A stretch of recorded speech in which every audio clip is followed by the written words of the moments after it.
السلام علیکم السلام علیکم ورحمۃ اللہ وبرکاتہ۔ تمام تعریفیں اللہ تعالیٰ کے لیے ہیں جو تمام جہانوں کا رب ہے۔ درود و سلام ہو ہمارے پیارے نبی حضرت محمد صلی اللہ علیہ وآلہ وسلم پر۔ آج ہم سب یہاں ایک ایسے موضوع کے لیے جمع ہوئے ہیں جو صرف سننے کے لیے نہیں بلکہ اپنی زندگی بدلنے کے لیے ہے، کیونکہ اللہ تعالیٰ کا ذکر دلوں کو سکون دیتا ہے اور دین کی بات انسان کی دنیا اور آخرت دونوں سنوار دیتی ہے۔ آئیے دلوں کو اللہ کی طرف متوجہ کریں اور نیت کریں کہ جو اچھی باتیں سنیں گے اسے اپنی زندگی میں اپنانے کی کوشش کریں گے۔ قرآنک ریفلیکشنز سیریز جو ہے اس کا ڈے 4 ہے۔ آج ہمارے پاس سورۃ البقرہ کی ورس ہم 27 to 33 کی ریفلیکشنز کے بارے میں بات کریں گے۔ تو سب سے پہلا جو ریفلیکشن ہے ان آیات میں شیطان اور حضرت آدم علیہ السلام کے بارے میں بات ہو رہی ہے۔ جو شیطان ہے جس کو اب ہم شیطان کہتے ہیں، ابلیس کہتے ہیں، اس کا پرانا نام عزازیل ہوا کرتا تھا۔ جنات ٹھیک ہے، عزازیل جو ہے وہ شروع سے ہی جن ہی تھا، جن کو جنات جو ایسی مخلوق ہے جن کو اللہ تعالیٰ نے آگ سے بنایا ہے، تو بہت ہی عبادت گزار جن تھا۔ جنات اور شیاطین کی بہت زیادہ جو ہے وہ لڑائیاں ہوا کرتی تھی، مطلب جب اس دنیا پہ انسان نہیں تھے تو اس ٹائم جو ہے وہ جنات اور شیاطین ہی ہوا کرتے تھے۔ تو یہ جو ہمارا عزازیل تھا بہت زیادہ عبادت گزار ایک جن تھا، جس کی وجہ سے اللہ تعالیٰ نے اس کو فرشتوں کے برابر جو ہے وہ مقام دیا ہوا تھا۔ لیکن جب اللہ تعالیٰ نے حضرت آدم علیہ السلام کو بنایا اور ان کو جو ہے فرشتوں کو حکم دیا کہ وہ آدم علیہ السلام کو سجدہ کریں، تو یہ جو عزازیل تکبر کیا اور سجدہ کرنے سے منع کر دیا، جس کی وجہ سے وہ ملعون ہو گیا۔ اس دنیا کا، زمین کا کوئی ایک ذرہ نہیں ہے جس پہ عزازیل نے عبادت نہ کی ہو، لیکن وہ غرور و تکبر کی وجہ سے اس کا سارا ایمان، اس کی ساری عبادات جو ہے وہ ضائع ہو گئی اور وہ ملعون ٹھہرا۔ تو جس کی وجہ سے شیطان نے اللہ تعالیٰ سے جو ہے وہ وعدہ لیا تھا کہ قیامت تک اس کو موت نہیں آئے گی، اور اس نے کہا تھا کہ جیسے آپ نے مجھے گمراہ کیا ہے ویسے ہی میں آپ کے بندوں کو جو ہے وہ گمراہ کروں گا۔ لیکن اللہ تعالیٰ نے کہا تھا کہ جو میرے بندے ہوں گے، جو مومنین ہوں گے، تم ان کو گمراہ نہیں کر پاؤ گے۔ تو یہ سارا واقعہ ان آیات میں جو ہے بیان ہوا ہے۔ اس کے علاوہ بھی سورۃ البقرہ کے علاوہ بھی قرآن پاک میں مختلف جگہوں پہ اس واقعے کا ذکر کیا گیا ہے۔ تو ان آیات کو پڑھنے کے بعد ہمیں کیا کیا سیکھنے کو ملتا ہے، یہ سب ہم دیکھیں گے ان آیات میں۔ سب سے پہلے جو ہے وہ شیطان اور حضرت آدم علیہ السلام کا واقعہ بیان ہوا تھا، جس کی وجہ سے ہمیں پتہ لگتا ہے کہ ہمیں غرور و تکبر نہیں کرنا چاہیے۔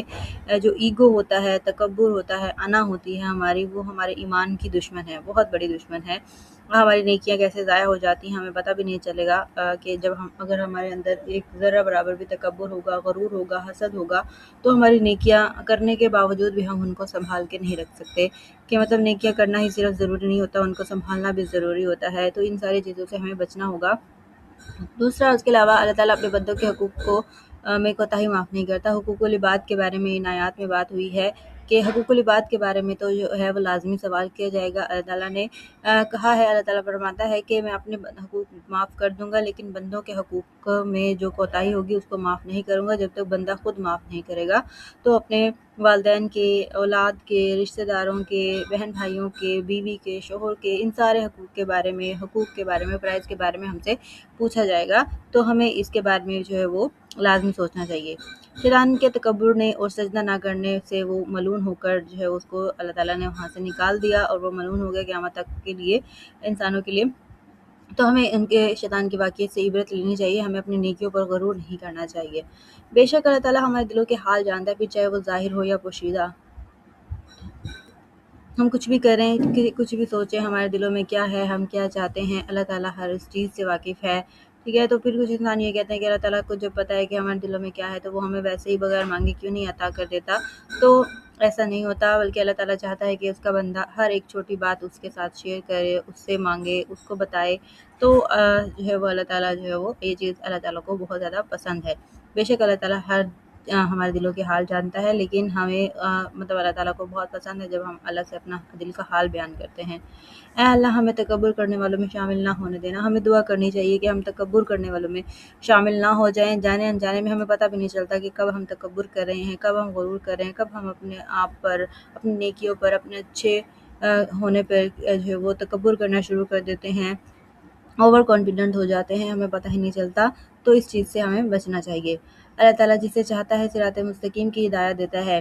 اگر اللہ تعالیٰ چاہتا تو شیطان نافرمانی نہ کرتا، اگر اللہ تعالیٰ چاہتا تو دنیا میں کوئی بھی نافرمان نہیں ہوتا، لیکن اللہ تعالیٰ نے انسان کو ایک فری ول دی ہے کہ وہ چاہے تو اچھے کام کرے، چاہے تو برے کام کرے، چاہے تو اپنے لیے جنت کما لے، چاہے اپنے لیے جہنم کما لے، لیکن یہ چیز اللہ تعالیٰ نے انسانوں کے اوپر چھوڑی ہے۔ تو اللہ تعالیٰ پھر بھی جسے چاہتا ہے وہ ہدایت دیتا ہے، اور ہدایت انہیں کو ملتی ہے جو ہدایت حاصل کرنے کی کوشش کرتے ہیں۔ تو ہمیں جو ہے وہ صراط مستقیم پہ چلنے کی کوشش کرنی چاہیے، اور اللہ تعالیٰ سے ہمیشہ دعا کرتے رہنا چاہیے کہ اللہ ہمیں صراط مستقیم پر رکھے۔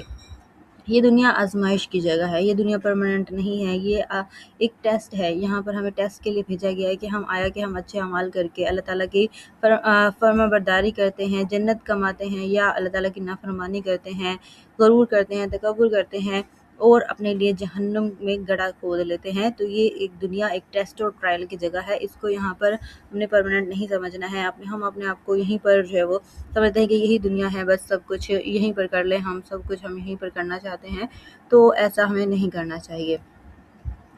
اللہ knows everything about past, present and future, اللہ از کریٹر، ٹھیک ہے۔ تو اللہ تعالیٰ جو ہے وہ مطلب اللہ تعالیٰ کو پتہ ہے، جب اللہ تعالیٰ نے یہ دنیا بنائی تھی اس ٹائم بھی اللہ تعالیٰ کو سب کچھ پتہ تھا کہ اس دنیا میں کون انسان آئے گا اور کیا کرے گا، اس کے تمام جو بھی تقدیریں ہیں وہ سارے لوح محفوظ میں لکھ دی گئی ہیں۔ تو اللہ تعالیٰ جو ہے وہ پاسٹ بھی جانتا ہے، پریزنٹ بھی جانتا ہے اور فیوچر بھی جانتا ہے۔ اللہ تعالیٰ یہ بھی جانتا ہے کہ کون انسان جو ہے وہ جنت میں جائے گا، کون جہنم میں جائے گا، تو اللہ کو سب پتہ ہے، ٹھیک ہے، کیونکہ اللہ کریٹر ہے، اللہ نے وقت کو بنایا، اللہ نے اس پوری کائنات کو بنایا ہے، اللہ سب جانتا ہے۔ لوگوں سے ان کی نعمتیں چھن جانے کی دعا نہیں کرنی چاہیے، ٹھیک ہے۔ لوگوں سے مطلب ہمیں کسی اور کے پاس کوئی نعمت دے کے ہمیں یہ نہیں کرنا چاہیے کہ اس کو تو مل گئی ہمیں نہیں ملی، ٹھیک ہے۔ اللہ تعالیٰ جس کو چاہتا ہے جو چیز عطا کرتا ہے، کیونکہ ہمیں نہیں پتا کہ جس انسان کو وہ نعمت ملی ہے اس کو کتنی مشکل سے ملی ہے، اس نے کیا کیا تکلیفیں برداشت کی ہوں گی، کیا کیا محنت کی ہوگی، ٹھیک ہے، تب جا کے اس کو نعمت ملی۔ کسی کو بھی آسانی سے کچھ نہیں مل جاتا، تو ہمیں کوشش کرنی چاہیے کہ ہمیں بھی نعمتیں ملیں، لیکن دوسروں کی نعمتوں سے ہمیں جو ہے وہ حسد نہیں کرنا چاہیے اور ان کی نعمتیں چھن جانے کی دعا نہیں کرنی چاہیے۔ یہ ایک بہت ہی برا فعل ہے۔ بے شک اللہ تعالیٰ ہر چیز پر قادر ہے، ٹھیک ہے، اس میں تو کوئی شک نہیں ہے کہ اللہ تعالیٰ ہر چیز پر قادر ہے، اس دنیا کے چھوٹے سے چھوٹے ذرے پر، ٹھیک ہے، بڑے سے بڑے پہاڑوں پہ، ہر ایک چیز اللہ تعالیٰ کی ہے۔ زمین و آسمان میں جتنی بھی چیزیں ہیں وہ ساری اللہ تعالیٰ کے کنٹرول میں ہیں۔ شیطان انسان کا کھلا دشمن ہے، یہ بات تو جب حضرت آدم علیہ السلام کو اللہ تعالیٰ نے پیدا کیا تھا اسی ٹائم جو ہے وہ بس سامنے آ گئی تھی کہ اس نے جب کہا تھا کہ میں انسان کا دشمن ہوں، میں اس کو بھٹکاؤں گا، اس کو جہنم میں لے کے جاؤں گا۔ تو ہمیں شیطانی وسوسوں سے بچنا چاہیے، شیطان کے ہر عمل کو ناکام کرنا چاہیے، اپنے ایمان کی حفاظت کرنی چاہیے، کیونکہ شیطان انسان کا کھلا دشمن ہے۔ دین اس کے بعد ہے یہ تخلیق کائنات میں اللہ تعالیٰ نے 4 چیزیں اپنے ہاتھ سے بنائی ہیں اور باقی سب کن فیکون کے کلمے سے بنائی ہے، ٹھیک ہے۔ افسوس ہم اس دنیا میں آنے کا مقصد بھول چکے ہیں۔ کن فیکون اللہ تعالیٰ نے جو ہے وہ کن فیکون، اللہ تعالیٰ کن کہتا ہے اور وہ چیز ہو جاتی ہے، ساری چیزیں اللہ تعالیٰ کے کنٹرول میں ہیں۔ اللہ تعالیٰ ایسا نہیں ہے کہ ہماری عبادات کو ضائع کر دے، بلا شبہ اپنے بندوں پر بہت مہربان اور بڑا رحیم ہے، ٹھیک ہے۔ اللہ تعالیٰ ایسا نہیں چاہتا کہ ہم تکبر کریں، ہم غرور کریں، ہم برے کام کریں۔ اللہ تعالیٰ چاہتا ہے کہ ہم اچھے کام کریں۔ اللہ تعالیٰ تو ہم سے بہت محبت کرتا ہے، اللہ تو کافروں سے بھی بہت محبت کرتا ہے۔ وہ لوگ جو اللہ تعالیٰ کو ماننے سے انکار کر دیتے ہیں، اللہ تعالیٰ تو ان کو بھی رزق پہنچاتا ہے، ان سے بھی محبت کرتا ہے، ان کی بھی دعائیں قبول کرتا ہے۔ تو ہم یہ کیسے مان لیں کہ ہم جو عبادت کرتے ہیں، جو ٹوٹی پھوٹی عبادت ہم سے ہوتی ہے، اللہ تعالیٰ ہماری عبادات کو قبول نہیں کرے گا؟ تو اللہ تعالیٰ تو نیتوں سے واقف ہے، تو اس لیے ہمیں ایسا نہیں سوچنا چاہیے کہ ہماری عبادات تو قبول ہی نہیں ہوگی، کہ مطلب ہم جو ہے نماز جو ہے وہ صحیح سے نہیں پڑھ پاتے، بہت پتہ نہیں طرح طرح کے خیالات آتے ہیں۔ تو ان سب سے جو ہے وہ تنگ آ کے ہمیں نماز پڑھنا نہیں چھوڑنا ہے، بلکہ اپنی عبادات کو جو ہے وہ کنٹینیو رکھنا ہے۔ بے شک اللہ تعالیٰ ہمارے دلوں کے حال جانتا ہے اور وہ ہماری عبادات کو ضائع نہیں کرے گا۔ اے اللہ ہمیں دعا کرنی چاہیے زمین پر ہم فساد پھیلانے والوں میں شامل نہ ہوں، ٹھیک ہے، لڑائی جھگڑے کرنے والوں میں، بغض رکھنے والوں میں، کینہ رکھنے والوں میں، لوگوں کو ایک دوسرے کے خلاف کرنے والوں میں ہم شامل نہ ہوں۔ ہمیں اس چیز کی دعا کرتے رہنا چاہیے۔ انسان کا مال اور اس کی اولاد اس کی زندگی کی سب سے بڑی آزمائش ہے، ٹھیک ہے۔ اللہ تعالیٰ جو ہے وہ انسان کو آزماتا ہے، اور مال کے ڈر سے، اولاد کے ڈر سے، بھوک کے ڈر سے، پیاس کے ڈر سے، تو یہ ساری چیزیں اولاد کے لیے انسان پتہ نہیں کیا کیا کر لیتا ہے۔ تو یہ مال اور اولاد انسان کی سب سے بڑی آزمائش ہے، ہمیں اس بارے میں اللہ سے ڈرنا چاہیے۔ علم حاصل کرنے سے زیادہ اہم دوسروں کی نعمتوں پہ نظر نہ رکھنا ہے. ہمیں دوسروں کی نعمتوں پہ نظر نہیں رکھنی چاہیے، یہ بات ہم پہلے بھی کر چکے ہیں. ہر رنگ اور فکر کو دیکھ کر اللہ تعالیٰ کی عظمت، مطلب دنیا کی ہر ایک چیز سے اللہ تعالیٰ کی عظمت کا پتہ چلتا ہے. تو ہمیں اللہ تعالیٰ کا شکر ادا کرنا چاہیے، اللہ تعالیٰ کی تسبیح کرنی چاہیے، حمد اور ثنا کرنی چاہیے.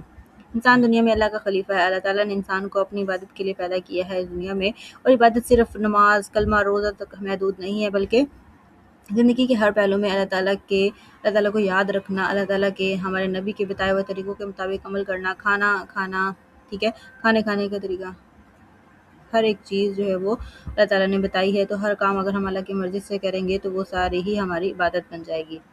انسان کا اس دنیا میں آنا کوئی اتفاق نہیں، بلکہ یہ سب اللہ تعالیٰ نے پہلے ہی طے کر رکھا تھا. مطلب کچھ لوگ کہتے ہیں کہ حضرت آدم علیہ السلام اگر وہ جنت کا پھل نہیں کھاتے تو ہمیں اس دنیا میں نہیں آنا پڑتا، ہم نہیں آتے، ہماری اتنی آزمائش نہیں ہوتی. تو ایسا کچھ بھی نہیں ہے، ٹھیک ہے. تو یہ چیز تو ہونی ہی تھی، اللہ تعالیٰ نے یہ پہلے ہی طے کر رکھا تھا. ہر چیز اللہ تعالیٰ کو پتہ ہے، اللہ تعالیٰ نے ہی جو ہے وہ مطلب یہ دنیا بنانی تھی، انسان کو اس دنیا میں آنا تھا، یہ امتحان تو ہونا تھا، یہ آزمائش ہونی تھی. ہمارے نبی نے بھی اس دنیا میں آنا تھا، ٹھیک ہے. تو یہ امتحان تو جو ہے وہ لازمی ہونا تھا. تو اس بات میں کوئی جو ہے وہ کوئی شک نہیں ہونا چاہیے کہ ہمیں جو ہے وہ سزا کے طور پر دنیا میں بھیجا گیا ہے، بلکہ ایسا کچھ بھی نہیں ہے.